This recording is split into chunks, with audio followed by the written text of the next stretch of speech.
Hello everyone, clear the code में आपका स्वागत है। पिछले लेक्चर में हमने इंट्रोडक्शन पार्ट को देखा था, तो इस लेक्चर में हम प्रोग्रामिंग स्ट्रक्चर्स इन जावा देखेंगे। तो बिना देरी करे शुरू करते हैं। तो अब हम आते हैं अपने नेक्स्ट टॉपिक की तरफ। नेक्स्ट टॉपिक क्या है हमारा? कंस्ट्रक्टर है। कंस्ट्रक्टर एक मतलब 7 नंबर में भी आ सकता है और 2 नंबर में भी आ सकता है। इम्पोर्टेंट टॉपिक है और कुछ भी हो सकता है, ठीक है। तो हम इसे अच्छे से डिटेल में समझेंगे। क्या होता है कंस्ट्रक्टर, क्या होता है? सबसे पहले स्टार्ट करते हैं कंस्ट्रक्टर का क्या यूज़ था, क्यों ज़रूरत पड़ी हमें और वो क्या करता है। तो सबसे पहले जो था वो क्लास क्या थी? स्टार्टिंग में हमने जब पढ़ा था तो क्लास एक ब्लूप्रिंट थी, ठीक है। ब्लूप्रिंट को और जो क्लास को इनिशियलाइज करता था या क्रिएट करता था वो कौन करता था? ऑब्जेक्ट करता था। क्लास को कौन इनिशियलाइज करता था? ऑब्जेक्ट करता था। अब ऑब्जेक्ट को भी कौन इनिशियलाइज करता है? वो करता है कंस्ट्रक्टर। ये चीज़ याद रखनी है, ये स्टेप याद रखनी है, ठीक है। वरना मोस्टली क्या होता है, बहुत बच्चों को कंस्ट्रक्टर पता होता है, क्या होता है, क्या चीज़ कर रहा है, उसकी डेफिनेशन ये सब पता होती है, लेकिन एग्जैक्ट दिमाग में वो नहीं होता क्लियर कॉन्सेप्ट कि रियलिटी में होता क्या है। तो ये चीज़ याद रखनी है, क्लास को जो इनिशियलाइज करता है वो ऑब्जेक्ट करता है, ऑब्जेक्ट को जो इनिशियलाइज करता है वो कंस्ट्रक्टर करता है। ये चीज़ याद रखनी है कि जो क्लास का नेम होगा वही सेम कंस्ट्रक्टर का नेम होगा, सेम नेम। ये इसकी सबसे मेन प्रॉपर्टी है जो इसे मेथड से अलग बनाती है। मेथड का नाम हम कुछ भी रख सकते हैं, लेकिन कंस्ट्रक्टर कौन सा होगा? जो क्लास का सेम नेम होगा, ठीक है। फिर हम इसकी थोड़ी थ्योरी पे आते हैं, उसके बाद इसे आगे देखते हैं। तो क्या चीज़ है कंस्ट्रक्टर? क्या है हमारा? एक स्पेशल टाइप ऑफ मेथड है that is used to initialize an object. It is called automatically कि when an object of a class is created. कब कब कॉल होता है ये कॉल तब होता है जब हम एक क्लास है, जो हमने क्लास बनाई, उसका जब हम ऑब्जेक्ट इनिशियलाइज करते हैं ना, मैंने जो बताया था डेमो ऑब्जेक्ट न्यू डेमो। तो ये जो न्यू डेमो और ये जो लास्ट वाली चीज़ है, यही कंस्ट्रक्टर है। इसी को हम कंस्ट्रक्टर बोलते हैं। ये कब इनिशियलाइज होता है? जब भी हम ऑब्जेक्ट क्रिएट करते हैं तब ही ये कॉल होता है। इसे एक्सप्लिसिटली हम अलग से बाहर से नहीं कर रहे। हम इसे कब करते हैं? जब हम ऑब्जेक्ट को क्रिएट करेंगे तभी ये इनिशियलाइज अपने आप इसकी वैल्यू हो जाएगी, ऑटोमेटिकली कॉल भी हो जाता है, ठीक है। मेन पर्पस क्या है? Set the initial value for the objects attribute. Objects की जो इनिशियल वैल्यू होती है, लेकिन जैसे कि कंस्ट्रक्टर क्यों यूज करते हैं कि सारी चीज़ें हमें पता है, सारी चीज़ें हम मतलब एक्सप्लिसिटली सारी चीज़ें नहीं देना चाहते हैं। अब जैसे कि कोई वो है, जैसे यूनिवर्सिटी के रोल नंबर्स लिख रहे हैं हम, ठीक है। तो अब उस कॉलम में यूनिवर्सिटी के रोल नंबर में क्या है? यूनिवर्सिटी का कोड दे रखा है। जैसे हम मान लेते हैं किसी का कोड मान लेते हैं 001 कोड दे रखा है। अब बच्चों के हमें नेम और रोल नंबर ये सारी चीज़ें लिखनी है। तो अब हम क्या करेंगे? अब हमें ये पता है कि नेम हमें चाहिए, रोल नंबर हमें चाहिए। तो हम बार बार ये थोड़ी लिखेंगे कि this dot name equals to name. अब इसका मतलब ये जो चीज़ें हैं ये मैं बाद में समझाऊंगा अच्छे से, लेकिन ऐसे नहीं लिखेंगे ना कि हर चीज़ में नेम नेम लिखते आ रहे हैं फिर उसके बाद नेम की वैल्यू देते जा रहे हैं। तो हम क्या करते हैं, कंस्ट्रक्टर बना देते हैं जो कि क्या होता है, यूनिवर्सल होता है। उसे ऊपर उसमें बना देंगे, जितनी बार भी हम ऑब्जेक्ट को क्रिएट करेंगे हमें वो चीज़ें वैल्यू डालती जानी चाहिए। मतलब ये मेनली क्या करता है, छोटा कर देता है चीज़ों को। हमें बार बार रिपीटेड काम नहीं करना पड़ता है। ऐसी मेथड का काम है, ऐसी कंस्ट्रक्टर है। की कैरेक्टरिस्टिक समझते हैं। सेम नेम सबसे पहली चीज। नो रिटर्न टाइप, इसका कोई भी रिटर्न टाइप नहीं होता। मतलब वॉइड भी नहीं होता। वॉइड खुद एक रिटर्न टाइप है, लेकिन उसका भी कोई रिटर्न टाइप नहीं होता। वो रिटर्न कुछ नहीं करता है, वो रिटर्न टाइप। लेकिन इसका कुछ भी नहीं होता। वॉइड को भी एज अ रिटर्न टाइप हम यूज नहीं करते कंस्ट्रक्टर में।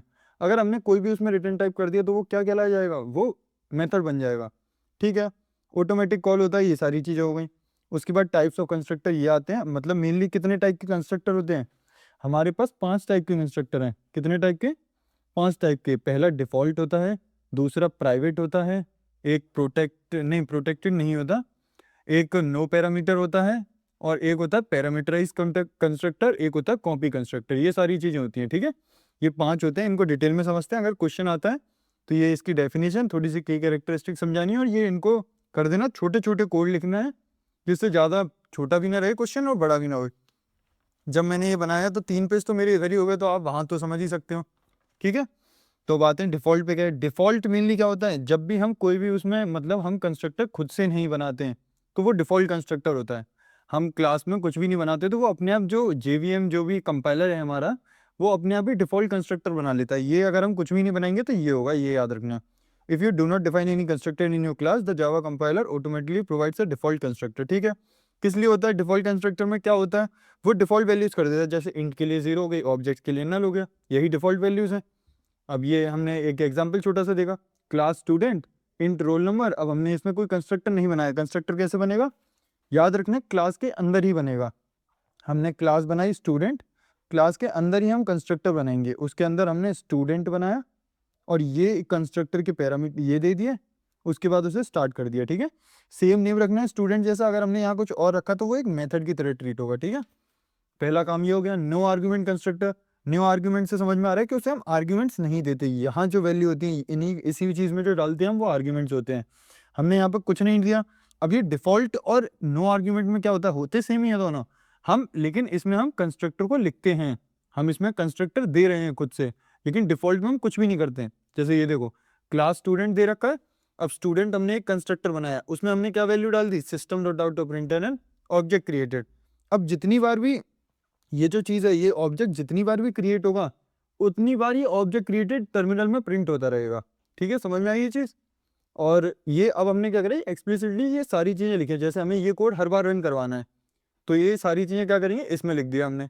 डिफॉल्ट में क्या होता है, कुछ भी नहीं होता, डिफॉल्ट हमने दिया ही नहीं है, ये स्टूडेंट हमने एज ए कंस्ट्रक्टर नहीं दिया ना, तो ये डिफॉल्ट हो गया, नो आर्ग्यूमेंट हो गया। एक होता है पैरामीटराइज कंस्ट्रक्टर, उसमें क्या होता है, उसमें हम ये वैल्यूज देते हैं। अब जैसे क्या हुआ, क्लास स्टूडेंट स्ट्रिंग नेम ये हमने एक दे दिया। अब स्टूडेंट जो कंस्ट्रक्टर है उसके हमने क्या दे दिया, स्ट्रिंग एन, ये हमने क्या करा, पैरामीटर्स दे दिए, इसको हम आर्ग्यूमेंट्स पैरामीटर ये बोलते हैं। ठीक है, अब जैसे ये स्ट्रिंग एन है तो इसमें हमने स्ट्रिंग एन में क्या डाला, वैल्यू डाली। अब जैसे कि उसमें रोहित डाल देते हैं। ठीक है, तो रोहित डाल दिया हमने, रोहित में ही अंदर डाला गया। अब स्ट्रिंग की तरह वैल्यू देंगे तो हम इसमें वैल्यूज दे देते हैं। ठीक है, अब वही वैल्यू इसके अंदर चली गई, ये हो गया पैरामीटराइज कंस्ट्रक्टर। फिर हम आते हैं कॉपी कंस्ट्रक्टर पे। Copy constructor is use to create a new object और by copying the data from an existing object. इसमें क्या होता है, इसका ये थोड़ा सा मतलब अलग सा रोल है। मतलब मेनली अगर आपको 3 से 4 भी याद रहते हैं तो लिखाना कोई दिक्कत नहीं है, 5 जरूरत नहीं है। कॉपी में क्या होता है, कॉपी मेनली लिंक लिस्ट वाली जो चीज़ें होती है ना उनमें काम आता है। उसमें हम क्या करते हैं, जैसे स्टूडेंट हमने जो क्लास बनाई उस स्टूडेंट को ही एज अ टाइप दे देते हैं। जैसे हमने कंस्ट्रक्टर के अंदर स्टूडेंट, कंस्ट्रक्टर के अंदर हम क्या लिख सकते हैं, स्ट्रिंग नेम लिख सकते हैं, लेकिन हमें स्ट्रिंग नेम नहीं लगा, हमने क्या लिखा, स्टूडेंट नेम। मतलब हमने नेम टाइप ही क्या दे दिया, स्टूडेंट दे दिया, इसी को हम कॉपी कंस्ट्रक्टर। ये जो स्टूडेंट हमने दिया, अब इसमें वापस से इसकी चीज़ें आ गई, वापस से हमें वो सारी चीज़ें डाल दी होंगी जो हमने इसमें डाली हैं। जैसे एग्जाम्पल से समझते हैं, क्लास स्टूडेंट इंट आईडी, अब हमने ये आईडी दे रखी है, हमने क्या करा, एज ए स्टूडेंट को ही वापस डाल दिया, अदर डाला। तो ये जो आईडी है, ये जो दिस वाली आईडी है, ये इस वाली ये जो आईडी है उसको हमने इस वाली आईडी से इक्वल, मतलब इसको इसमें वैल्यू दे दी। ठीक है, ये कॉपी कंस्ट्रक्टर काम है, इतना ही समझना है, ज़्यादा डेप्थ में नहीं जाना। अब प्राइवेट कंस्ट्रक्टर क्या होता है, प्राइवेट होता है जब हम वैल्यू जो होती है, ये जो स्टूडेंट है ना इसको पब्लिक भी बनाते हैं, ये जो स्टूडेंट कंस्ट्रक्टर है इसको पब्लिक भी बनाते हैं और प्राइवेट भी बनाते हैं। तो जब हम प्राइवेट बना देते हैं तब वो प्राइवेट बाहर नहीं जाता, मतलब उसे हम बाहर से एक्सेस नहीं कर सकते। ये सबसे सबसे ज़्यादा सिक्योर होता है प्राइवेट के, मतलब कहीं से भी वो नहीं कर सकते उसे एक्सेस। तो क्लास स्टूडेंट प्राइवेट स्टूडेंट बनाया, अब हमने यहीं इस कंस्ट्रक्टर को बंद कर दिया। अब हमने क्लास स्टूडेंट पहली है, क्लास मेन दूसरी है, 2 क्लासेस हो गई ना, पहली ये दूसरी है। तो अगर हम इस स्टूडेंट को इनिशियलाइज करेंगे, यहाँ कंस्ट्रक्टर डालेंगे तो कंपाइलर एरर दे देगा, क्योंकि हमने क्या करा, इसे प्राइवेट बना दिया, तो ये कोई बाहर से नहीं कर सकते। इस स्टूडेंट के अंदर ही हम इस स्टूडेंट को यूज कर सकते हैं। इतना समझ में आया। अब हम आते हैं किस पे, एप्लीकेशन। वैसे ये एप्लीकेशन आगे वही चीजें हैं, लेकिन क्या हुआ था, जो आपके PYQ थे उसमें ये एप्लीकेशन अलग से क्वेश्चन अलग से पूछ लिया था, तो मैंने इसलिए फिर इसे ऐड कर दिया, कोई ज़्यादा मतलब वो नहीं है। तो पहली ऑब्जेक्ट इनिशियलाइजेशन, ऑब्जेक्ट को इनिशियलाइज करने के लिए होता है। ऑटोमेटिक एग्जीक्यूशन, अपने आप जब भी ऑब्जेक्ट को क्रिएट करते हैं तब अपने आप एग्जीक्यूट हो जाता है। मेथड इन जावा। अब हम आते हैं मेथड्स पे। मेथड क्या होता है, ठीक है, मेथड हमने समझा था। मेथड क्या होता है, बिहेवियर होता है, जो भी कोड जो होता है जो हमारा काम करेगा, जो कुछ स्पेसिफिक टास्क या स्पेसिफिक काम के लिए जो हमारा जो मेथड है उसे जिसके लिए वो लिखा गया है, उस चीज़ को हम मेथड कहते हैं। ये एक ब्लॉक ऑफ कोड है design to perform a specific task. कब रन होगा, जब हमसे उसके नाम से कॉल करेंगे। अब कंस्ट्रक्टर की तरह नहीं है, जब क्रिएट करा हमने उसको ऑब्जेक्ट को तभी अपने आप कॉल हो गया। कंस्ट्रक्टर की तरह नहीं है ये। मेथड कब होता है, जब हम इसे खुद से कॉल करें। जैसे मैंने बताया था कि जब हम कॉल कर रहे थे वॉइड, वो जो कर रहे थे क्या कहते हैं, डेमो, ये जब हमने ऑब्जेक्ट रेफरेंस में लिया था, ऑब्जेक्ट डॉट शो इन्फो, ये सारी जो चीज़ें हैं, जब ऑब्जेक्ट डॉट राइट, वो था ना जो उसके मेथड्स थे पेन के जो थे, तो ये हमने खुद से वो कराया, खुद से कॉल कराया इसे, तो वही मेथड है। थोड़े बहुत की पॉइंट्स लिख दिए, क्वेश्चन बड़ा आंसर बड़ा करने के लिए। अभी यही 7 नंबर में आ गए तो क्या कर लोगे। फिर तो ये तो लिखने से होगा नहीं, थोड़े बहुत एग्जाम्पल से भी नहीं हो, तो थोड़े और भी मतलब ऐसा एग्जामिनर के अलग अलग पार्ट्स में एग्जामिनर हमें नंबर दे, इसलिए मैंने थोड़ा सा ही की पॉइंट्स है, कुछ नहीं, यही चीज़ें इसमें से निकाल के ये कर दी हैं। अब आप एक ही टू में पढ़ रहे हो तो आपको फिर मतलब उसी हिसाब से ध्यान रखना है कि क्वेश्चन कैसे बड़ा करा जाए। हो सकता है सेकंड और थर्ड ईयर में जाके आप खुद ही समझ जाओगे कि कैसे क्वेश्चन को बड़ा किया जाता है, तो यही तरीके हैं उसके। तो पहले मेथड करा, उसके की पॉइंट्स लिखे, रीयूजेबिलिटी, मेथड को बार बार dot write dot write dot write dot write ये सब करते जाना। इजी टू मैनेज, सिंपल है, बस लिख दिया डॉट करके खत्म काम। एग्जाम्पल आया वॉइड शो मैसेज, ये हमने क्या बनाया, मेथड बनाया, रिटर्न टाइप वॉइड रखा, मतलब कुछ रिटर्न नहीं करना। शो मैसेज करा, ये दो सिंपल ब्रैकेट्स डाल दिए, कर्ली ब्रैकेट के अंदर एस आउट लिखा, हेलो स्टूडेंट स्ट्रिंग के अंदर लिख दिया। बस जब भी ये मैसेज कॉल, जब भी ये कॉल होगा जैसे ऑब्जेक्ट डॉट शो मैसेज, तो वो हेलो स्टूडेंट को प्रिंट कर देगा हर बार। अगर इंटीजर वगैरह इसमें करते हैं हम, इंटीजर शो मैसेज करते तो क्या करते हम, इसमें रिटर्न कर देते 20, फिर ऐसा आउट नहीं आता, फिर क्या आता, रिटर्न कर देते 10 20, ये इंटीजर वैल्यू को रिटर्न कर देते, ठीक है। अब ये इंपॉर्टेंट है, ये आ जाता है कभी कभार मतलब डिफरेंस में, हालांकि एक ही टू है, कुछ भी कर सकता है, ठीक है। तो इसलिए हम सब चीज़ें लेके चलते हैं, क्योंकि हो सकता है यही 7 नंबर में दे दिया, कुछ पूछा ही नहीं, कंपेयर एंड कॉन्ट्रास्ट, वैसे भी कंपेयर एंड कॉन्ट्रास्ट वर्ड से तो बहुत मतलब प्यार ही ज़्यादा है ना। तो स्टार्ट करते हैं, फिर क्या चीज़ है, पर्पस क्या होता है, इनिशियलाइज करता है ऑब्जेक्ट को, रिप्रेजेंट करता है बिहेवियर को, नाम सेम होना चाहिए, इसका अलग होता है, रिटर्न टाइप नहीं होता है, इसका होता है। कॉलिंग, जब ऑब्जेक्ट क्रिएट होता है तब न्यू कीवर्ड से अपने आप कॉल हो जाता है, इसको हम एक्सप्लिसिटली बाहर से करते हैं। इनहेरिटेंस हम आगे पढ़ेंगे तब ज़्यादा अच्छे से समझ में आएगा, इसको इनहेरिट नहीं कर सकती क्लासेस, इसको कर सकती हैं। डिफ़ॉल्ट क्या होता है, कंस्ट्रक्टर डिफ़ॉल्ट प्रोवाइड किया जाता है, जावा उसे प्रोवाइड करता है, मेथड को जावा प्रोवाइड नहीं करता, तुम्हें बनाया तो आएगा वरना नहीं आएगा। अब आते हैं किस पर, एक्सेस स्पेसिफायर पर आते हैं। एक्सेस स्पेसिफायर वही चीज़ें जो हम इतनी देर से कर रहे हैं, पब्लिक प्राइवेट ये सारी चीज़ें, ये क्यों क्या हैं ये। तो एक्सेस स्पेसिफायर जो वो कीवर्ड्स होते हैं जो कि क्या करते हैं, विजिबिलिटी को चेक करते हैं, मतलब मेन वर्ड याद रखना है हमें, विजिबिलिटी का वर्ड याद रखना है, जो कि क्या करता है, जो प्रोग्राम होता है, जो डेटा होता है, उसको कंट्रोल करता है कि क्या चीज़ किसको दिखानी है, किसको नहीं दिखानी है। तो एक्सेस स्पेसिफायर ये है, विजिबिलिटी के लिए मेन काम होता है। क्लास, वेरिएबल, मेथड, 3 चीज़ों पर लग सकते हैं, क्लास पर लग सकते हैं, वेरिएबल पर लगा सकते हैं और मेथड्स पर लगा सकते हैं। वेरिएबल भी आगे समझेंगे, क्लास हमने समझ लिया, मेथड अभी समझा है, ठीक है। 4 टाइप के होते हैं, पब्लिक, प्राइवेट, डिफॉल्ट, प्रोटेक्टेड। अगर हमने कुछ भी नहीं लिखा है तो वो डिफॉल्ट में जाएगा। मेनली हमारा जो काम होता है पब्लिक और प्राइवेट से हो जाता है, प्रोटेक्टिव और डिफॉल्ट का इतना कोई ज़्यादा यूज नहीं होता। प्राइवेट हम जब सिक्योरिटी पे मेन होता है, जब हमारा कंसर्न, तो हम प्राइवेट यूज़ करते हैं, वरना पब्लिक पब्लिक चलता है हर जगह। तो मेंबर इज एक्सेसिबल, ये ऐसा नहीं है कि अब इसे मैं एक एक चीज़ इसमें समझाने वाली, ये कुछ नहीं है, नॉर्मल है। पब्लिक से समझ में आ रहा है पब्लिकली, प्राइवेट से समझ में आ रहा है प्राइवेट है, वो किसी को भी और किसी को ना दिखे। डिफॉल्ट में समझ में आ रहा है, कुछ इसकी होंगी, प्रोटेक्ट में समझ में आ रहा है। सबसे ये चीज़ याद रखनी है, ये याद करने वाली टेबल है, इसे बना देना, ये लिख देना, सिंपल हो जाएगा। अगर 2 नंबर का क्वेश्चन आता है तो ये बनाना ज़्यादा अच्छा रहेगा, सिंपल है, ठीक है। पब्लिक समझ लेते हैं, कहीं से भी एक्सेस हो सकती है, हाईएस्ट लेवल ऑफ विजिबिलिटी, ये एक एक लाइन एक्स्ट्रा सब में आ जाएगी जिससे थोड़ा पॉइंट बड़ा हो जाएगा। तो यही बड़े करने के तरीके हैं एक में, ठीक है, तरीके सीखने पड़ेंगे। तो हाईएस्ट लेवल ऑफ विजिबिलिटी, इसमें लिख देना है कि प्राइवेट जो है वो lowest level of visibility, default में लिख देना पब्लिक से ज़्यादा, प्रोटेक्ट से कम, ऐसे करके, ठीक है। इसे समझते हैं member only within the, ये ऐसे इससे समझते हैं, ये चीज़ याद रखो। Access specifier, public, protect. अब 4 चीज़ें हैं, within the class, within package, outside. हम ये चीज़ें समझते हैं, पैकेज क्या है, क्लास क्या है। तो सबसे पहले जो आता है वो पैकेज आता है बाहर, पैकेज के अंदर जो चीज़ें आती हैं वो क्या आती हैं, क्लासेस आती हैं, पैकेज के अंदर क्लासेस आती हैं, ठीक है। क्लासेस कौन सी, जैसे क्लास डॉट जावा, ऐसे इस पे नहीं कर सकते, नेमिंग कन्वेंशन भी होते हैं खुद से। तो जैसे डेमो डॉट जावा मान लिया हमने, डेमो डॉट जावा, डेमो 1 डॉट जावा, तो ये कौन सी हो गई, ये क्लासेस हो गई, पैकेज उससे ऊपर होता है। बस ऑर्गेनाइज करने की चीज़ें हैं ये, मतलब थोड़ा, अब ये ऐसा तो नहीं है, अभी ये छोटे मोटे कोडों में तो कुछ नहीं होता। तो जब हम वो बनाते हैं, क्या कहते हैं, बड़े बड़े प्रोजेक्ट्स बनाते हैं, क्योंकि आपको पता है कि स्प्रिंग बूट का तो नाम है भाई, अभी मन वगैरह तो हाल फिलहाल में ही आया है मार्केट में, तो स्टार्टअप वगैरह बेस में मन है। लेकिन जो बड़ी बड़ी एंटरप्राइज एप्लीकेशंस हैं, जो बड़े बड़े सब एमएनसीज और जो हैं, उनका उनका जो बैकएंड चल रहा है वो किस पर चल रहा है, स्प्रिंग बूट पर चल रहा है, क्योंकि वो बहुत रिलायबल है, बड़े सर्वर को भी बहुत अच्छे से मैनेज करता है। तो सबसे बाहर पैकेज, उसके अंदर क्लास, क्लास के अंदर ऑब्जेक्ट, ये ज़्यादा नहीं रखते पैकेज।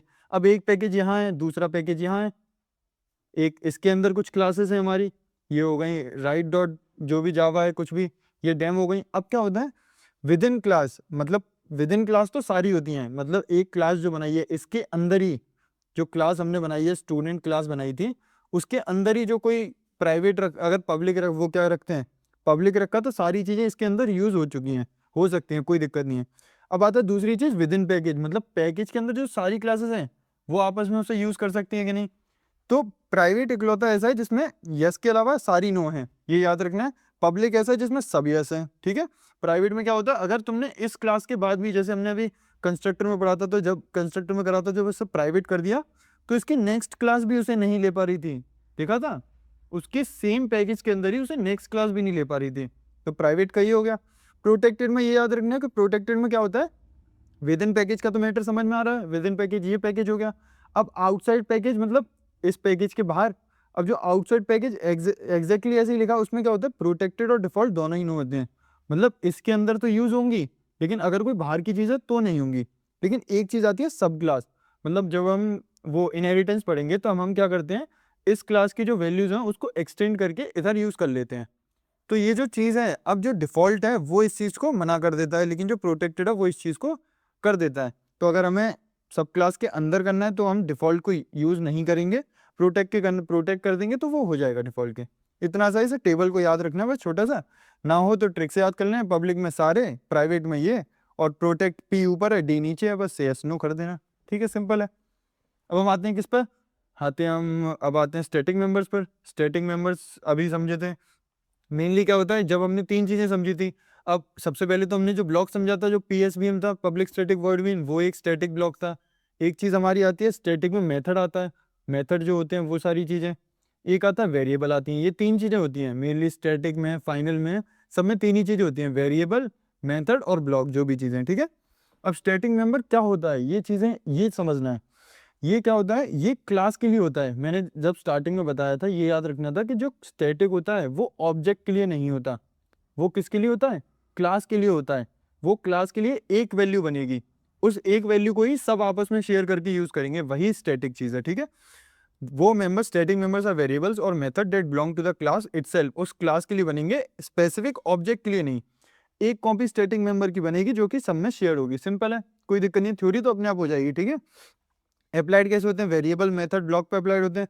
वेरिएबल में क्या होगा, जैसे it is used to refer to a common property of all objects, example company name for all employees, it gets memory only once.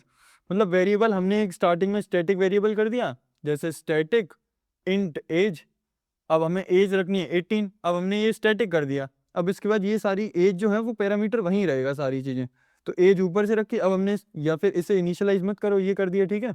तो अब इस एज को स्टैटिक हो गया, अब इसे बार बार हमें क्रिएट करने की जरूरत नहीं है, एक ही जगह मेमोरी में स्टोर हो गया, उसी को सब लोग वापस वापस यूज़ करेंगे, अपने अपने अलग अलग मेथड, सब उसी को यूज़ करते रहेंगे।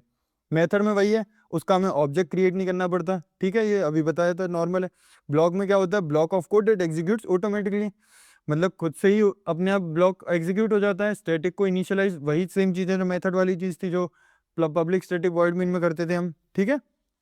खुद से ही उसे हम बाहर से नहीं करते, अगर हमें अलग से ही वो इनिशियलाइज करके, या हमें बार बार क्रिएट नहीं करना पड़े ऑब्जेक्ट, इसलिए हम स्टैटिक का यूज़ करते हैं, ये मेन चीज़ है। स्टैटिक और इंस्टेंस मेंबर से याद कर लेते हैं, थोड़ा सा डिफरेंस समझ लेते हैं, अगर क्वेश्चन बड़ा आ गया इसके लिए है, ये मतलब नॉर्मल चीज़ें हैं, ये आएगा नहीं, लेकिन ये किस लिए रखा है मैंने, क्योंकि एकेटिव कुछ भी कर सकता है। तो एकेटिव में अगर बाई चांस इसमें स्टैटिक मेंबर पे ही उसने 7 नंबर का क्वेश्चन डाल दिया तो क्या करोगे भाई, तो फिर कुछ ना कुछ तो करना पड़ेगा। तो इसलिए एक टेबल हो गई, ये डेफिनेशन हो गई, 3 पार्ट हो गए, सिंपल, इसका एक फ्लो चार्ट बना देना है, static member, variable, method, block, simple, ऐसे बढ़ाते जाना है, पेजेस तो हाल बढ़ते हैं मिनटों में, ठीक है। फिर आते हैं अब इंस्टेंस मेंबर क्या होता है, ये देखो, ये क्लास पे कर रहा है, ये ऑब्जेक्ट पे कर रहा है। एलोकेट कब होता है, जब क्लास लोड होती है। एलोकेट कब होता है, जब ऑब्जेक्ट क्रिएट होता है। एक्सेस यूजिंग क्लास नेम, जो क्लास का नेम होगा उससे आएगा, ये ऑब्जेक्ट का नेम होगा उससे आएगा। ये सब पे शेयर्ड होता है, ये सब पे शेयर नहीं होता, खुद की एक सिंगल होती है। इससे हमें क्या समझ में आता है, जो चीज़ शेयर्ड हो रही है सब पर, वो क्या होती है, नॉन थ्रेड सेव नहीं होती है, नॉट थ्रेड सेव। और ये जो सब पे एक सिंगल होती है, वो क्या होती है, थ्रेड सेव होती है। तो एक लाइन और आ जाएगी सेफ्टी के मामले में लिख के, थ्रेड सेव, ये थ्रेड सेव नहीं है, मतलब अपोजिट। फाइनल कीवर्ड का क्या काम है, फाइनल कीवर्ड पे आते हैं। In Java is used to apply restrictions, it basically means that one something is declared as final, it can not be change और मॉडिफाई लेटर। मतलब फाइनल का कीवर्ड का क्या काम है, एक बार अगर हमने वो चीज़ फाइनल कर ली तो उसके बाद उसे चेंज नहीं करना है हमें। आगे जाके कुछ चीज़ें, मतलब जैसे कि जब प्रोजेक्ट बनता है तो इंपॉर्टेंट चीज़ें होती हैं, उसमें हम ये नहीं चाहते कि कोई आगे जाके हमारा पासवर्ड चेंज कर दे, या इसका कोई कोड है वो चेंज कर दें, तो इसीलिए हम क्या करते हैं, उसे फाइनल कर देते हैं। फाइनल वेरिएबल जैसे हमें कांस्टेंट करना है, पाई की वैल्यू है, पाई की वैल्यू हम नहीं चाहते कोई आगे जाके 3.14 की जगह कोई और यूज़ कर ले, ठीक है, तो 3.14 की जगह कोई और यूज़ कर ले, 4 लगा दे, वो तो नहीं चाहिए हमें, तो इसीलिए हम इसको क्या कर देंगे, फाइनल इनिशियलाइज कर दें। फाइनल वेरिएबल ये हो गया। फाइनल मेथड क्या होता है, उस मेथड को कोई भी ओवरराइड ना कर सके। हम बहुत सारे इंपॉर्टेंट टॉपिक पढ़ेंगे ओप्स में। अब ये है इसमें मैं इतना तेज क्यों कर रहा हूँ, क्योंकि हमें सारा टाइम बचाना है किसके लिए, ऊप्स कॉन्सेप्ट के लिए। ये तो नॉर्मल चीज़ें हैं, ऊप्स कॉन्सेप्ट इंपॉर्टेंट है, वो अलग प्लेसमेंट पर्पज से भी बहुत इंपॉर्टेंट है, हर जगह आएगा वो, ठीक है, तो उसे ध्यान रखना है। इसीलिए मैं यहाँ पर टाइम को थोड़ा सा कम कर रहा हूँ, ताकि वहाँ पे हमें ज़्यादा टाइम मिल सके, क्योंकि अब मैं नहीं चाहता कि एक ही वन शॉट नहीं, जो पार्ट्स बना रहा हूँ मैं, वो सारे टोटल मिला के एक 5 घंटे के बन गए, तो फिर मतलब नहीं है ना उसका। पढ़ना है, क्योंकि मटेरियल तो बहुत है इसमें, एकेटी वालों ने तो भर भर के दे दिया है, उन्हें खुद तो पढ़ना नहीं है। पढ़ना तो मैं, तो फिर वो तो कुछ भी भरेंगे, उन्हें क्या है, बस टॉपिक का नाम लिख दिया। अभी आगे 2-3 टॉपिक आएंगे, उसमें मतलब एक बस ऑपरेटर्स लिखा हुआ है, एक में कंट्रोल फ्लो स्टेटमेंट लिखे। अब वो ऑपरेटर, कंट्रोल फ्लो स्टेटमेंट, बस कंट्रोल फ्लो स्टेटमेंट्स को अकेले ही 3 घंटे की वीडियो बनाया जा सकती है, इतने बड़े हैं वो टॉपिक, पर कुछ भी क्या करा जा सकता है, ठीक है। तो मैं आगे भी, अब जहाँ पर कोड की ज़रूरत होगी वहाँ कोड करेंगे, अभी इनमें इतना ज़रूरत नहीं है, तो फिर ये नॉर्मली करते हैं, ठीक है। अब फाइनल वेरिएबल हो गया, एक मेथड हो गया जो ओवरराइड नहीं कर सकता उसकी सब क्लासेस से, मतलब एक क्लास का जो मेथड है उसको दूसरे मेथड नहीं ले सकता, ये सारी चीज़ें हैं बस, ठीक है। आगे जब वो इनहेरिटेंस वाला टॉपिक पढ़ेंगे तब हम समझेंगे इसको, ठीक है। पॉलीमॉर्फिज्म वाले में ओवरराइडिंग का कॉन्सेप्ट है। अब फाइनल क्लास किस लिए करते हैं, जबकि वो इनहेरिट ना हो सके। वो जो था वो पॉलीमॉर्फिज्म का टॉपिक था, ये इनहेरिटेंस का टॉपिक है। तो एक बार अगर हमने इस क्लास को फाइनल कर दिया, तो उस फाइनल को कोई भी एक्सटेंड करके, एक्सटेंड कीवर्ड होता है कि आगे पढ़ेंगे, ये क्या करता है, एक क्लास के जो फीचर्स हैं वो दूसरी क्लास में हम यूज कर सकते हैं, ठीक है। तो वही चीजें हैं। अब क्या आ गया, अप्लाइड टू, ये फाइनल कीवर्ड के यूजिंग टेबल है, वेरिएबल, ये सारी वही एक टाइप जो लिखा है ऊपर उसको टेबल में बना दिया क्वेश्चन बड़े करने के तरीके, ठीक है। कमेंट समझ ही लिया था। पर्पस क्या होता है, नॉन एग्जीक्यूटेबल स्टेटमेंट होती हैं जो कि क्या करती हैं, जो कंपाइलर है वो स्किप कर देता है, मतलब ये ठीक है साइड में रखो इसे, बस ये किसके लिए होता है, हमारे लिए होती हैं। अब क्या होता है, पर्पस क्या होता है, ये छोटे मोटे लिख दिए, टेस्टिंग, इजी मेंटेनेंस, पढ़ लेना, सिंपल है, अगर नहीं भी आता है तो छोड़ देना है, ऐसी कोई दिक्कत नहीं है, सब नहीं याद करना है, ठीक है। जितना समझ में आ रहा है उतना याद करना है, और बढ़ाने के लिए तो ये टेबल वगैरह, कोड वगैरह लिख देना है, ठीक है। ज़्यादा स्ट्रेस नहीं लेना है सारी चीज़ों का। Types of comment, single line, multi line documentation, single line में ये हो गया, मल्टी में ये हो गया। डॉक्यूमेंटेशन में क्या होता है, जब भी हम होवर करते हैं, होवर का क्या मतलब होता है, जब भी हम अपना माउस का जो कर्सर होते हैं, जैसे कि माउस का जो कर्सर होते हैं, जब भी जो आपने विंडोज़ में चलाया होगा, साइड में जो ऊपर बार होता है, वो जो ऊपर नेविगेशन बार होता है, उसमें क्रॉस होता है, तो जब हम इस पर होवर करते हैं तो ये रेड कलर का और ग्लो हो जाता है, उसी चीज़ को होवर कहते हैं, वो होवर इफेक्ट होता है। तो जब भी हम अपने कोड पर, मेथड पर होवर करते हैं, तो वो डॉक्यूमेंटेशन जो भी उसमें लिखा होगा कमेंट में, वो सब ऊपर विजिबल होके आ जाएगा पॉपअप की तरह, ठीक है। अब आते हैं हम डेटा टाइप पे। ये 7 मार्क्स में आ सकता है, और नॉर्मली बताएं, देखो जो भी है कुछ भी कर सकते हैं वो तो हम इसे थोड़ा टेबल के फॉर्म में, इस टेबल को इतना छोटा मत कर देना, थोड़ा बड़ा कर देना।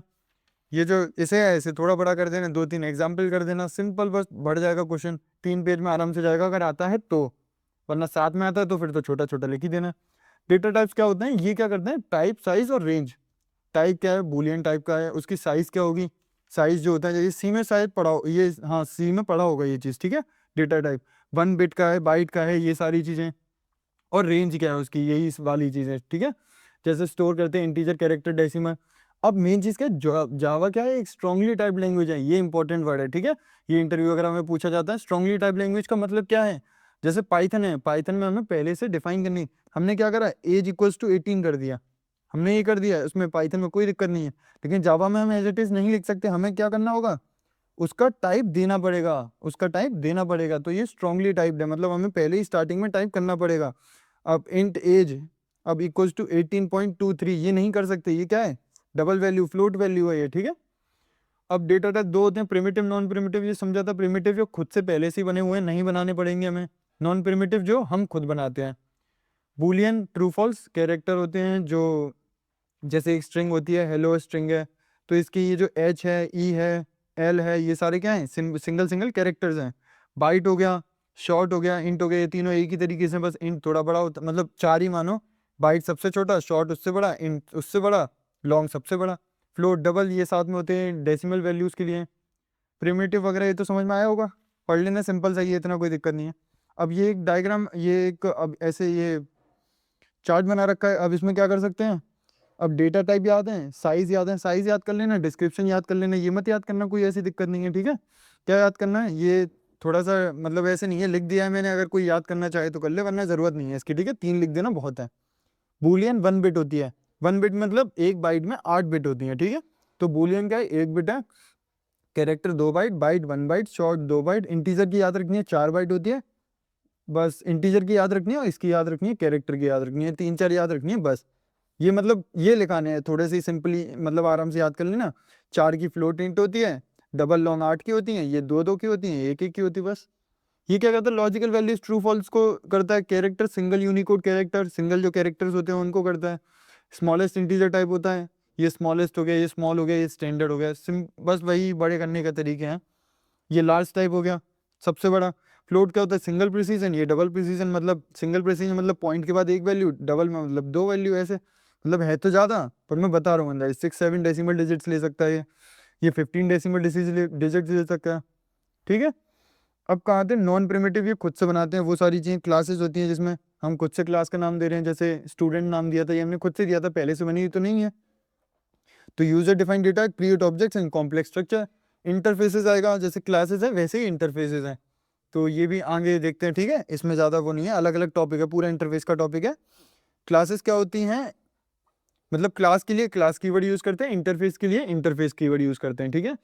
डिफाइन कॉन, ये क्या है, जो भी है कॉन्स्टेंट लिखा हुआ है, दैट क्लासेस मस्ट इंप्लीमेंट, ठीक है।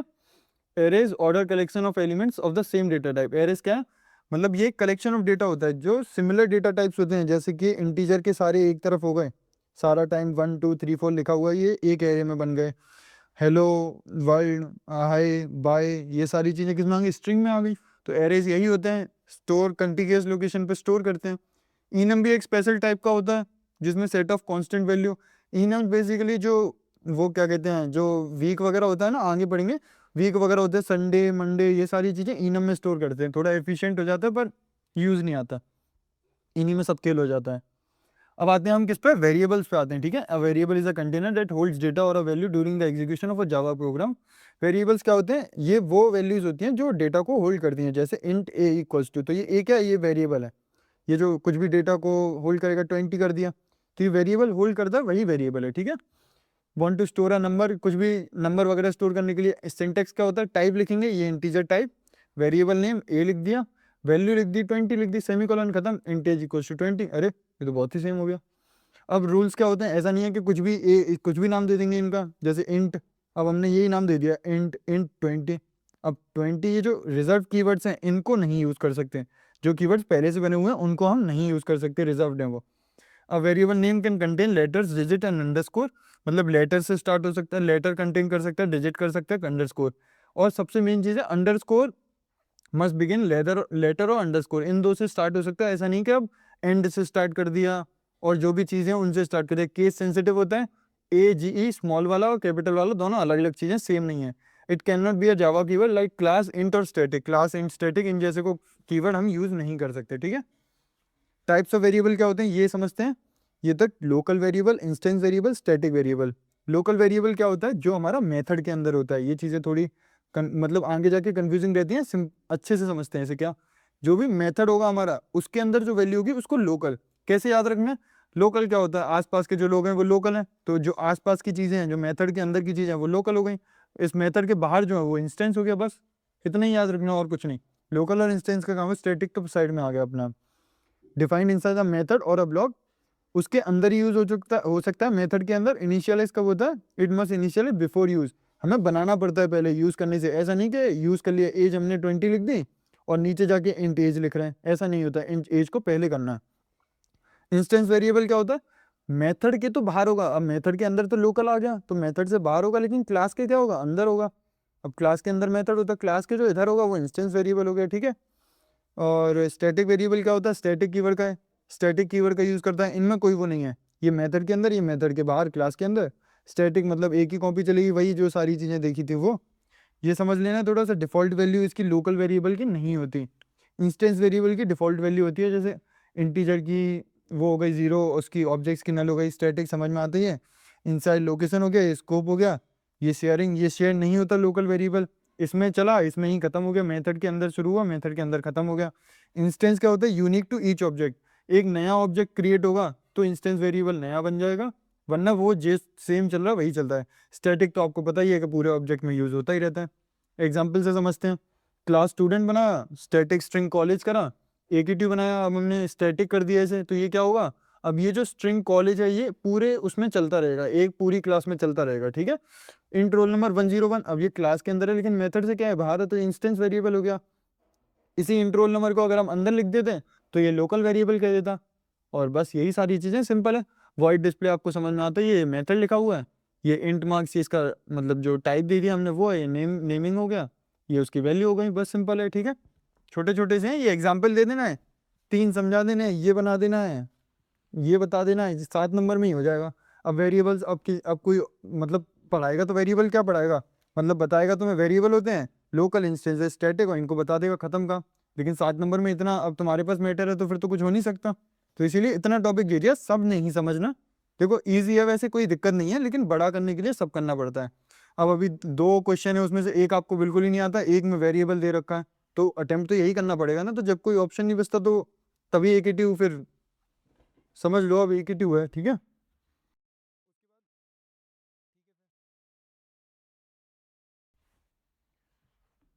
तो अब हम आते हैं अपने नेक्स्ट पार्ट पर, जो कि है ऑपरेटर्स। अब ये वाला जो पार्ट है, अब इसमें क्या है, इसमें मतलब टॉपिक्स ऐसे हैं जो कि बहुत बड़े हैं, मतलब अगर जो सिलेबस है उसमें तो बहुत छोटे छोटे दे रखे हैं।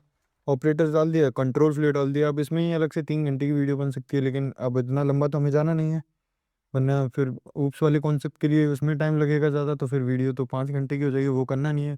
तो इसमें थोड़ा सा मैं नॉर्मल नॉर्मल फ्लो में लेके जाऊँगा।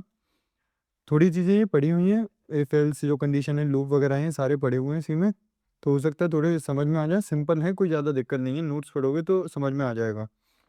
इसको समझते हैं, ये जो क्वेश्चन है मैंने बस डायग्राम में दे रखा है, इसको क्या करना है, इसमें बड़ा करने का तरीका बता देता हूँ, कि जो छोटा सा कोड लिखना है उसमें अलग अलग मतलब एक वैल्यू लेनी है और अलग अलग तरीके से ये समझाते जाना है, तो क्वेश्चन जो है वो आराम से बड़ा हो जाएगा। याद रखना है बस क्या है, ये डायग्राम छोटा सा है, इसे याद करने में आसानी होगी, और बड़ा तो आसानी से हो ही जाएगा।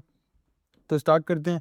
ऑपरेटर्स होता क्या है, ऑपरेटर एक सिंबल होता है जो कि क्या करता है, मैथमेटिकल, रिलेशनल, लॉजिकल, ये सारी चीज़ें वो परफॉर्म करता है। जैसे कि हम समझते हैं ए प्लस बी है, तो ए जो है, ए और बी है वो ऑपरेंड्स हैं, प्लस जो है वो ऑपरेटर है। ऑपरेटर क्या होता है, जो मैथमेटिकल ऑपरेशन करता है, ठीक है। ऑपरेंड जो होते हैं, जो वैल्यूज होती हैं, पहला अर्थमेटिक, ये किसके लिए होता है, मैथमेटिकल कैलकुलेशंस के लिए। प्लस माइनस मल्टीप्लाई, ये होता है डिवीजन, ये होता है मॉड्यूलस। मॉड्यूलस में याद रखना है, मॉड्यूलस में आता है रिमाइंडर, डिवीजन, ये सारी चीज़ें जो हम करते हैं वही मॉड्यूलस में रिमाइंडर आता है वह। जैसे 10 mod 3 करा है तो इसका पॉइंट में वैल्यू नहीं आएगी, इसका वो क्या आएगा, 1 आएगा, 3 नहीं आएगा इसका आंसर, इसका क्या आंसर आएगा, रिजल्ट आएगा 1, क्योंकि रिमाइंडर क्या है, 1। तो मॉड्यूलस ध्यान रखना है बस। बाकी इन सम इक्वल्स टू 10 + 5, ए की वैल्यू हमने 10 दे दी, बी की वैल्यू 5 ले ली, तो 10 + 5 15, ए की 10 ले ली, बी की 3 ले ली, तो 7 आ गया। बस यही सिंपल सिंपल है।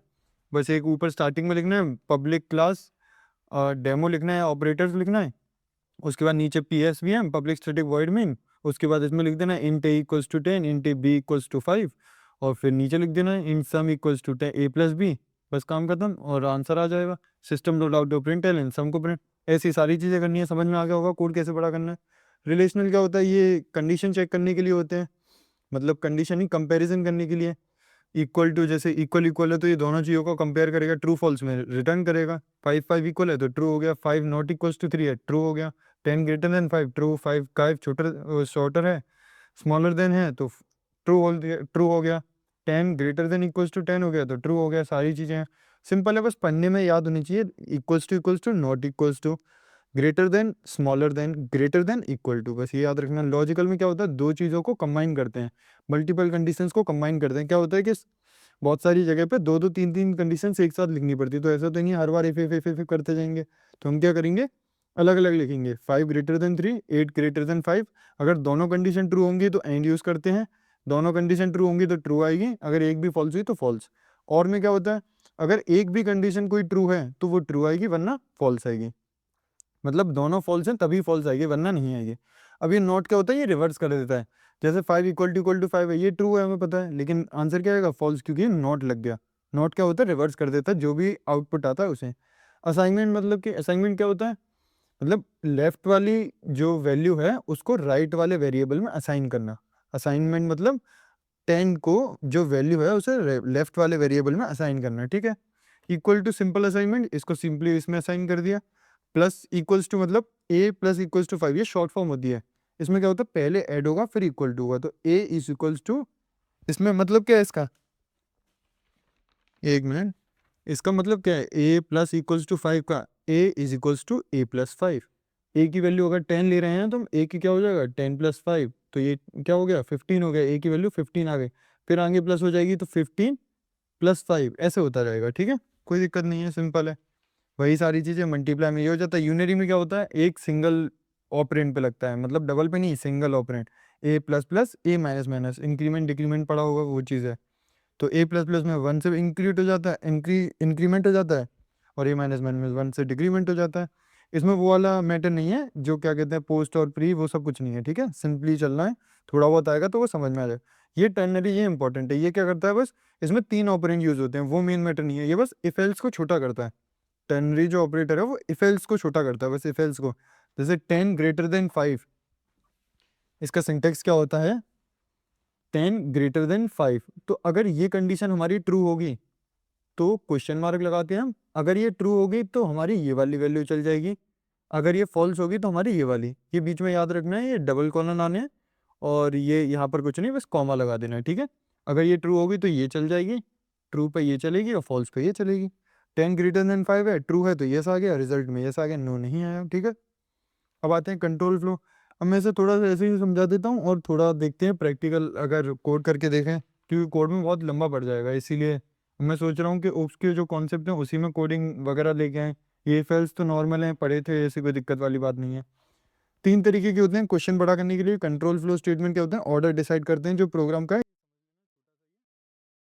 उसके बाद आते हैं सिलेक्शन, लूपिंग, ट्रांसफर। ये 3 तरीके के होते हैं। सिलेक्शन में डिसीजन मेकिंग, डिसीजन मतलब हमें कोई डिसीजन लेना होता है, या तो ये या तो ये, तो इफ आएगा, इफ एल्स आएगा, स्विच आएगा, ये 3 होती है कंडीशन।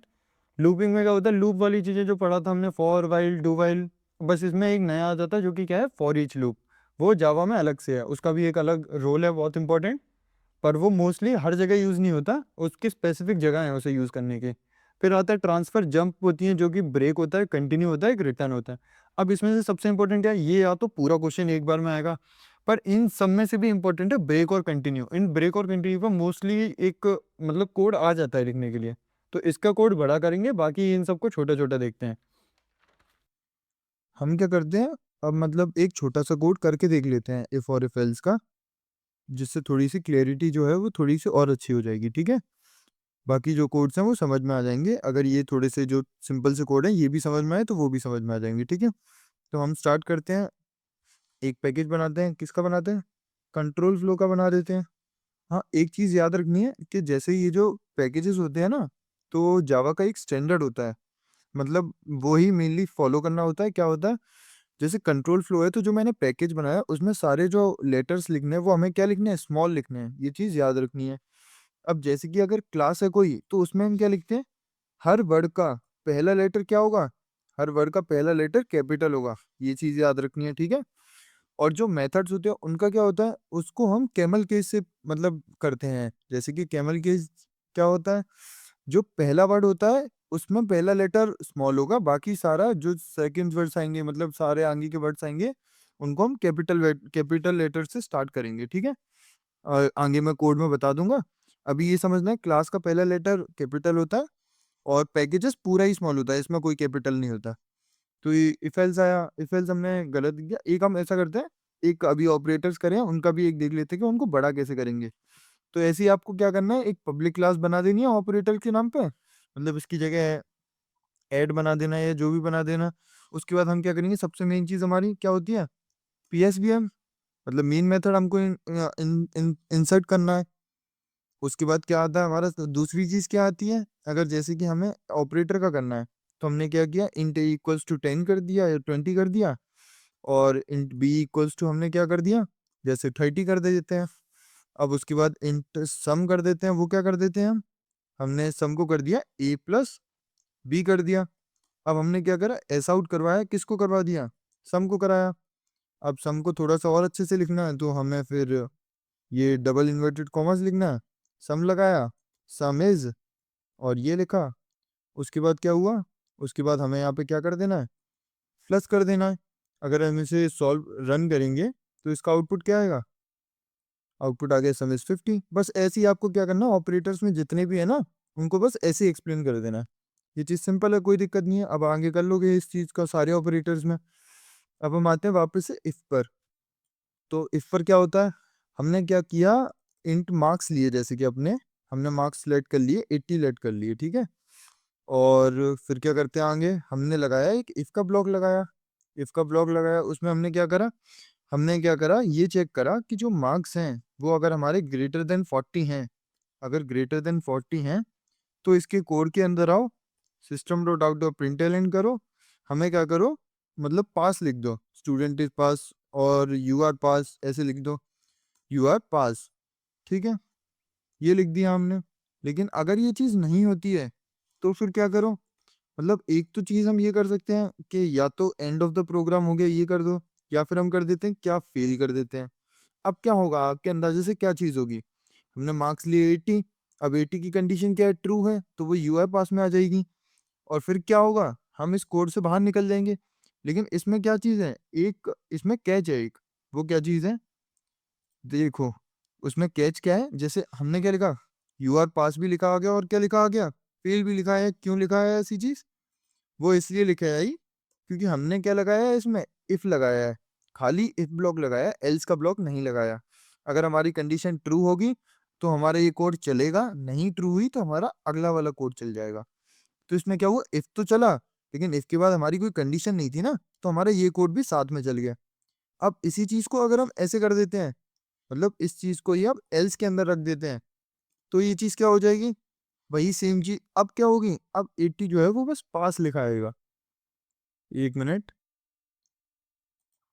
ये मैंने वो कोड रनर वाला चला दिया, रन जावा करते हैं। रन जावा में यू आर पास हो गया, समझ में आया, सिंपल चीज थी बिल्कुल। ऐसे ही इफ हो गया, ऐसे ही इफ एल्स हो गया, यही छोटे छोटे कोड्स हैं सारे।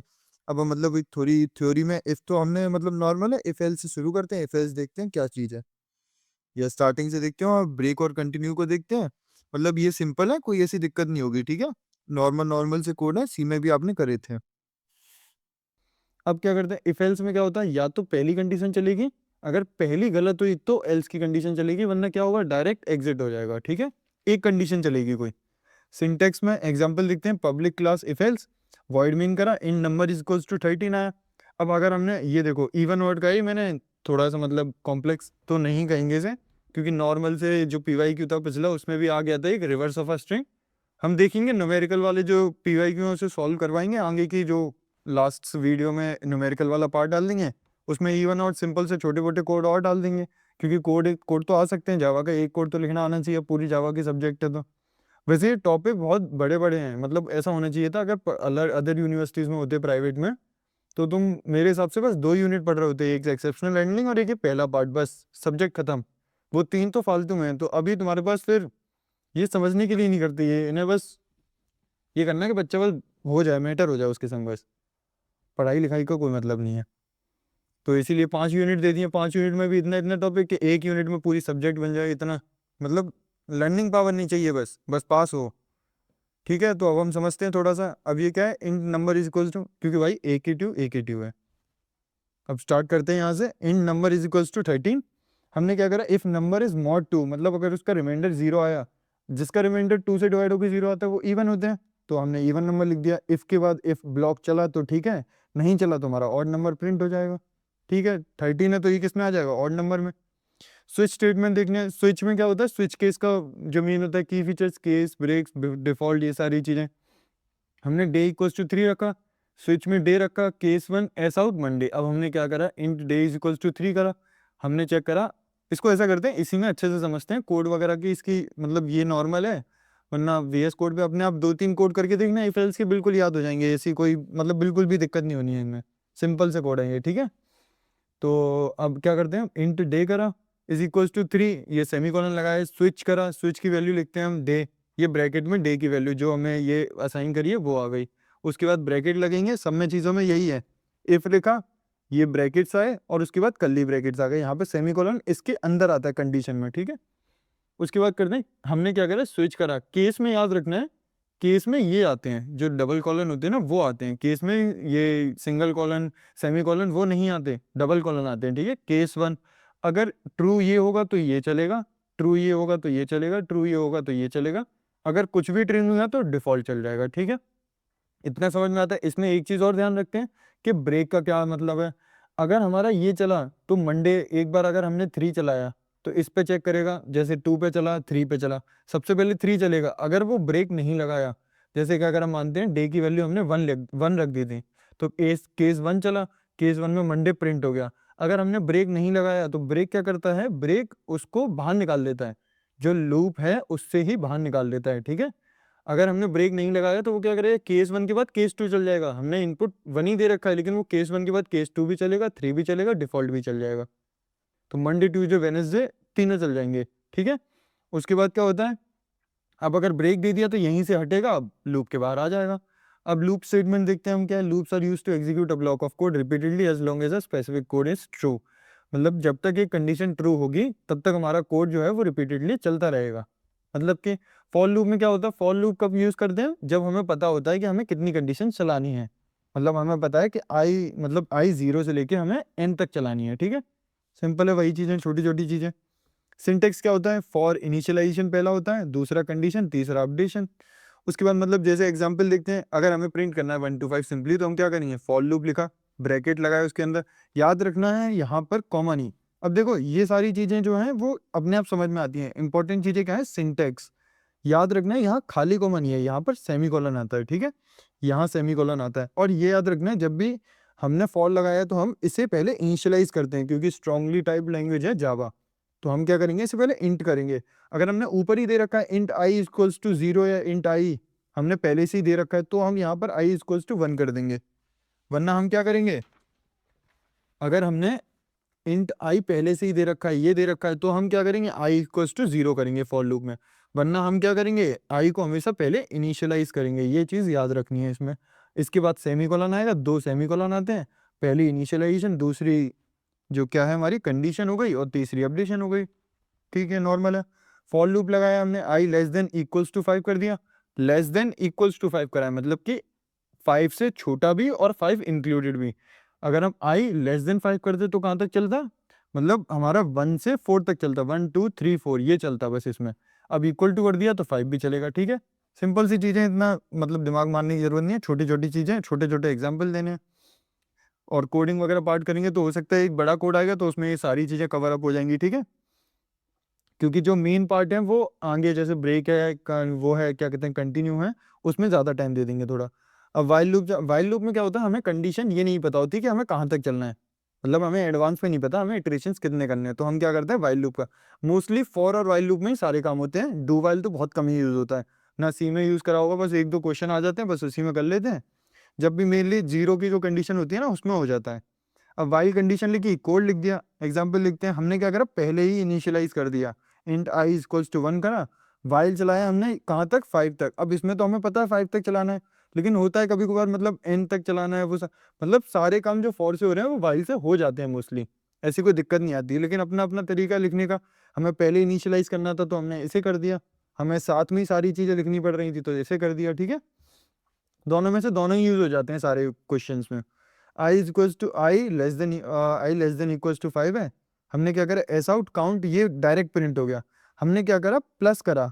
इसमें क्या होता है, प्लस करते हैं, इसमें वो नहीं है जो वो होता था ना, इसमें परसेंट डी जो होता था, सी में जो परसेंट डी होता था और फिर लास्ट में जाके हम वो करते थे, वो नहीं है।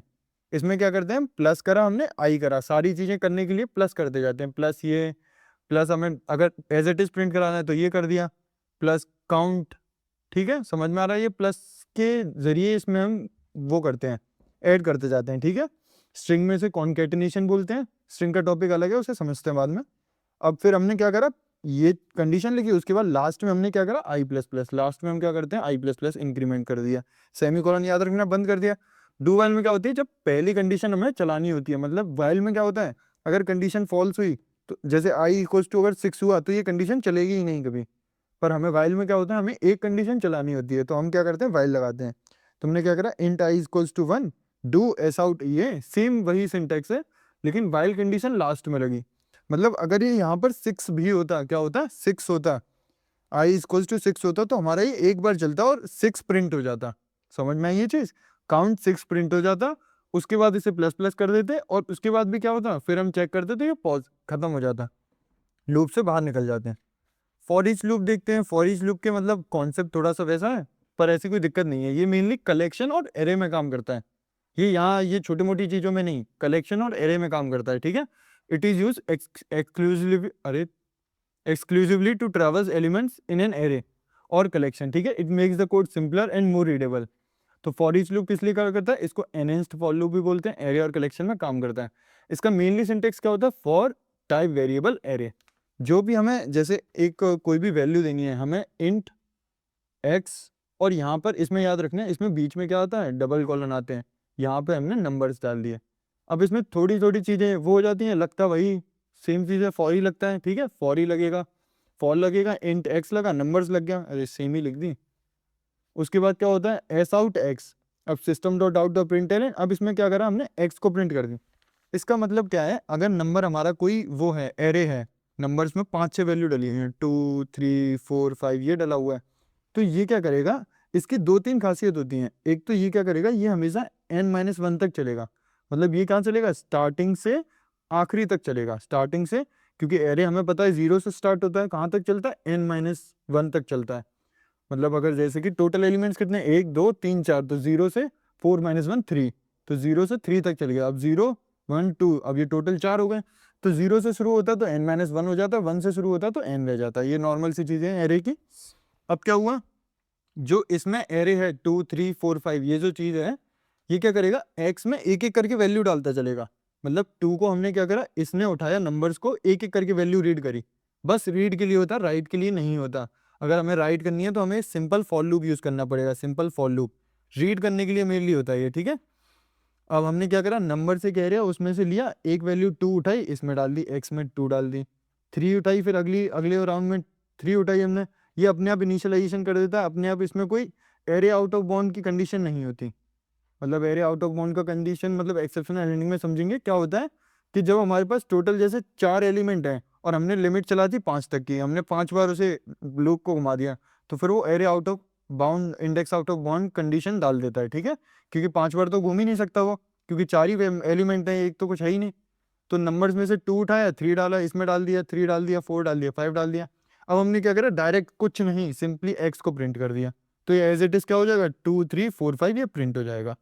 और भी थोड़ी बहुत जो भी इसमें यूज होते हैं सिंटेक्स वगैरह वो छोड़ो, ये सारी चीजें नंबर्स को इसमें डायरेक्ट डाल देता है। तो सिंपल होता है, बस क्यों यूज करते हैं इसे, क्योंकि ये थोड़ा सिंपल पड़ जाता है, मोर रीडेबल होता है, थोड़ा सा कोड को सिंपल कर देता है, रीडिंग में ज़्यादा अच्छा होता है।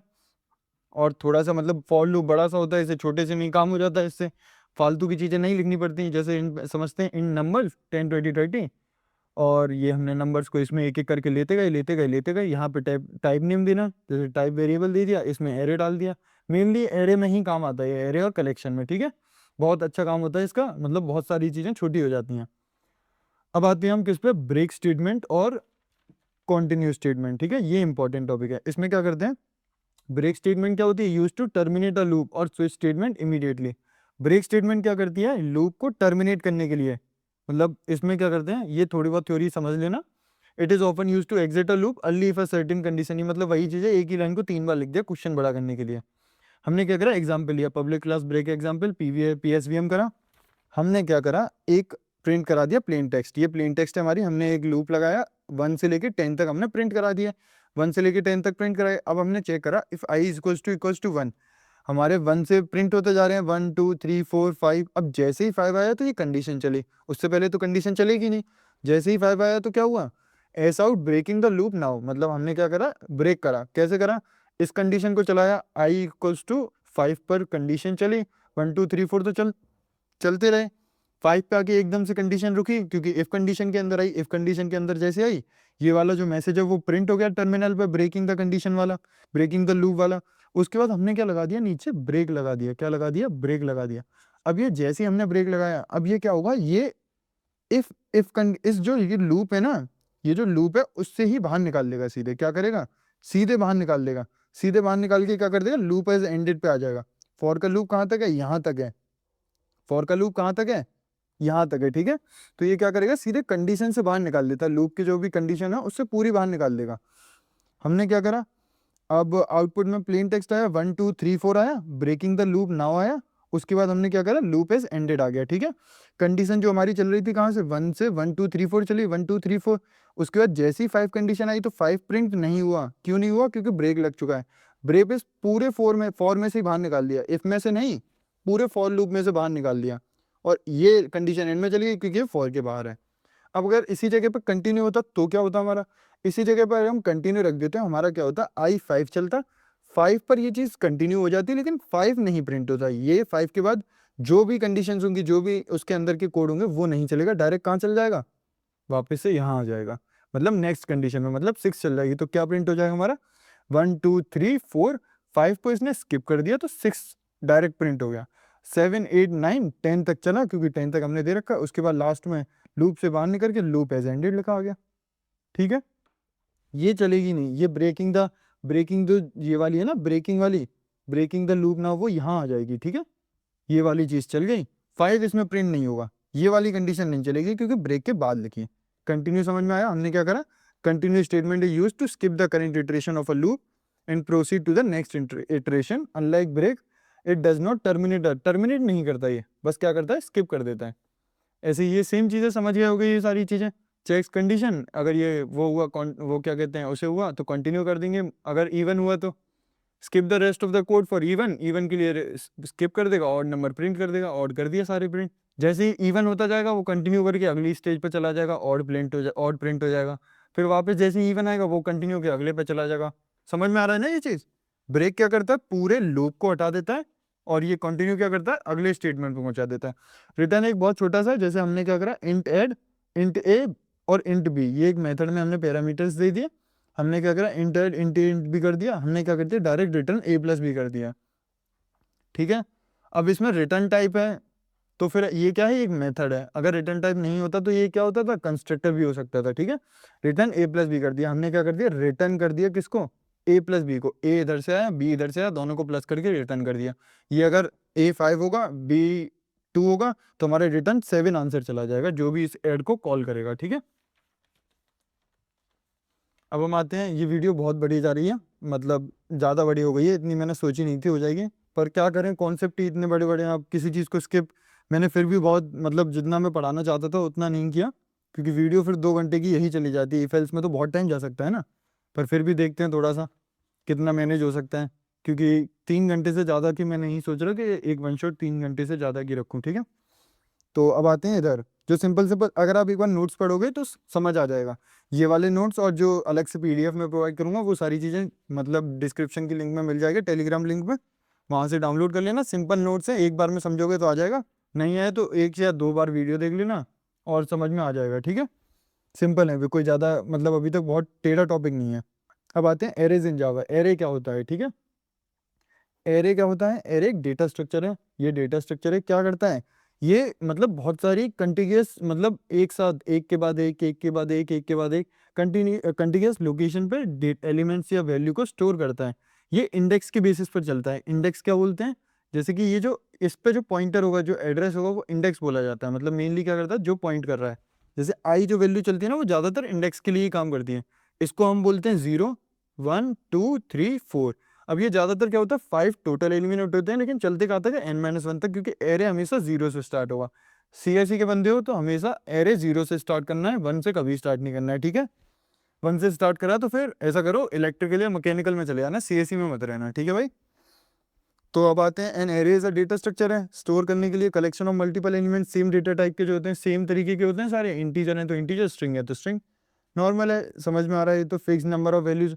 एरे की मेन खासियत क्या होती है, फिक्स्ड होता है। हमें पहले ही डिफाइन करना होता है कि एरे की जो जो मतलब स्टोरेज स्पेस है वो कितना साइज है।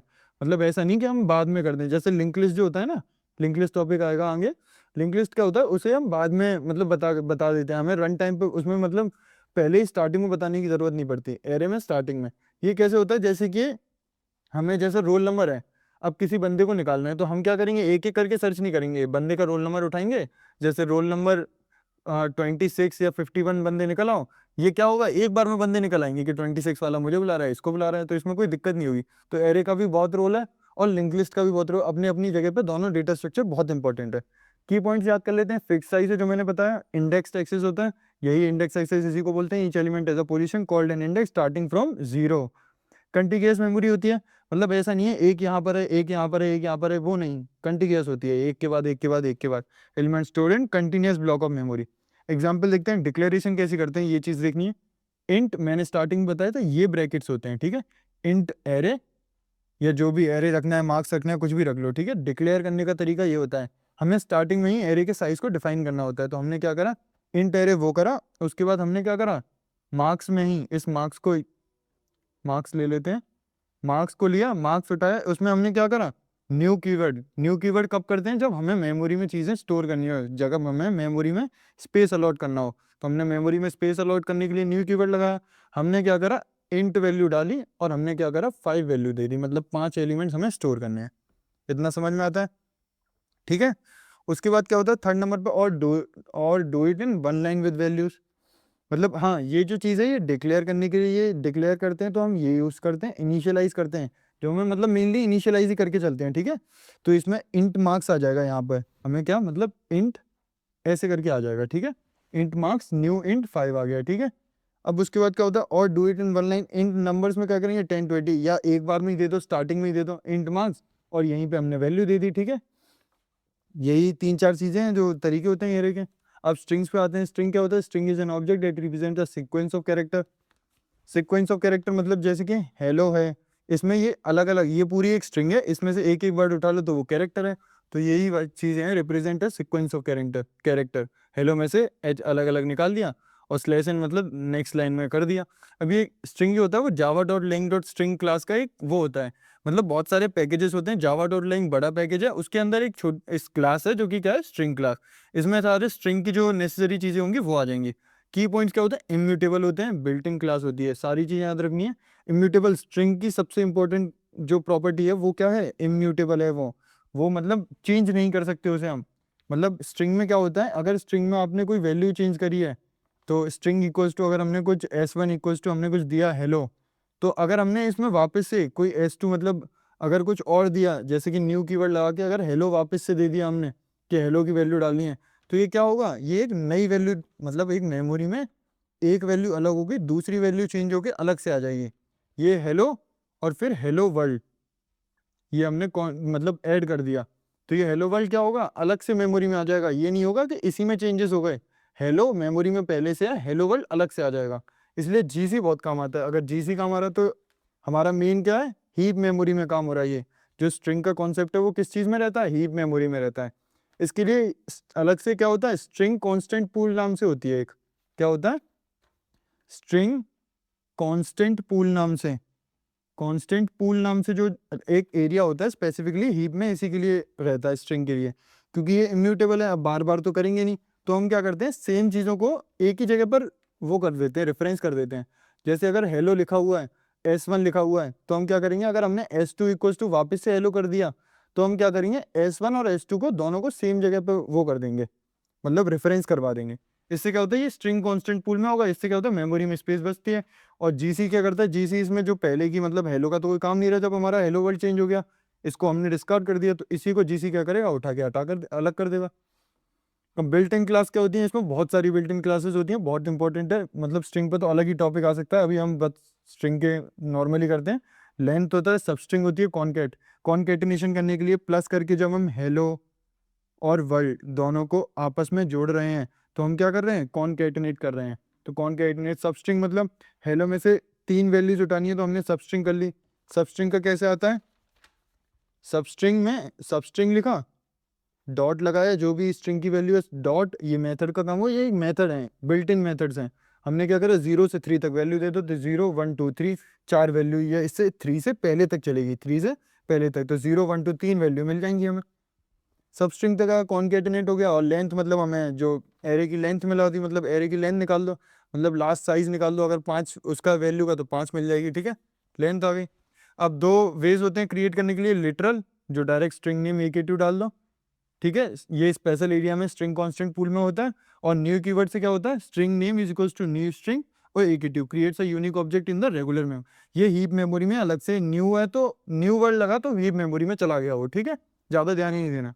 अब एरे और स्ट्रिंग में अंतर देखते हैं। Data stores an element any same of any same, क्या हो गया, stores element any same type. Data type क्या होता है, मतलब सेम टाइप के जो एलिमेंट्स होते हैं उनको स्टोर करता है। सीक्वेंस ऑफ कैरेक्टर को करता है। टाइप क्या, डेटा स्ट्रक्चर है, ये क्लास या ऑब्जेक्ट है स्ट्रिंग। उसके बाद चेंजेबल, ये जो होता है साइज फिक्स होता है लेकिन वैल्यू बाद में चेंज हो सकती है, ये तो इम्यूटेबल है, याद रखना है। एक आता है कॉन्सेप्ट स्ट्रिंग बिल्डर का, वो होता है म्यूटेबल लेकिन स्ट्रिंग इम्यूटेबल है। ये आगे देखेंगे, मतलब है तो इंपॉर्टेंट टॉपिक पर अब सिलेबस बहुत ज़्यादा है तो चीज़ें कुछ करनी पड़ेंगी सेट, ठीक है। स्ट्रिंग का हो सकता है 7 नंबर में ना आए, पर एक की टू का कोई भरोसा नहीं है, 7 में ऐसे भी दे सकते हैं। तो तब के लिए फिर थोड़ा सा इसे एलेबोरेट करना पड़ेगा, ठीक है। इम्यूटेबल, स्ट्रिंग और एरे और स्ट्रिंग में डिफरेंस बता दिया। एक कोड लिख दिया बड़ा सा स्ट्रिंग के ऊपर, काम खत्म। कोड लिख देना और डायग्राम बना देना और 2-3 चीज़ें एक्स्ट्रा इधर मार देनी है और डेफिनेशन लिख देनी है, उससे कॉपी भर जाएगी और अच्छे खासे नंबर भी आएंगे, ठीक है। ये तब है जब 2 नंबर का क्वेश्चन 7 नंबर में आ जाए, क्योंकि अनप्रेडिक्टेबल और बहुत चीज़ें चल रही हैं। सारे पेपर बिगाड़ रहा है AQ तो बस बैक लगवाना चाहता है और पैसे लेना चाहता है। सिंटेक्स हो गया इंट एरे न्यू इंट 5, ये सिंटेक्स में ना string as equals to hello. इस वीडियो में बस इतना ही। अगर आपको इस वीडियो में कुछ चेंजेस करवाने हो या फिर आपके कोई डाउट्स हो तो कमेंट सेक्शन में बता देना। और अगर आपको ये वीडियो अच्छी लगी हो तो लाइक शेयर एंड सब्सक्राइब।